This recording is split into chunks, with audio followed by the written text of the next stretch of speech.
République démocratique du Congo, le pays connaîtra dimanche 31 décembre 2023 le nom de son prochain président pour les 5 années à venir. La semaine dernière, les Congolais étaient appelés aux urnes pour des élections générales, présidentielles, mais aussi législatives, provinciales et municipales partielles. Dimanche, ce sont les résultats provisoires globaux pour la magistrature suprême qui seront annoncés par la CENI.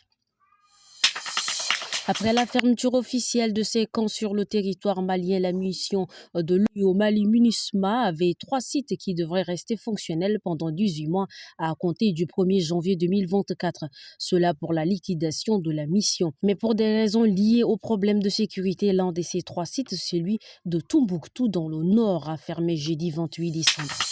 Le ministère de la Femme, de la Protection de la Petite Enfance et de la Solidarité nationale a organisé du 28 au 29 décembre 2023 dans un hôtel de N'Djamena un atelier de validation du plan d'action quinquennal de la stratégie nationale de lutte contre les violences basées sur le genre.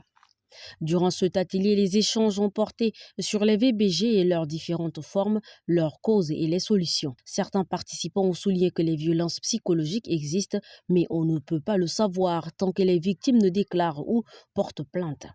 D'autres se sont penchés sur la vulgarisation des documents juridiques qui sont bien rédigés mais ne sont pas appliqués. Les participants ont proposé comme amendement l'implication effective des leaders religieux pour mieux mener la lutte.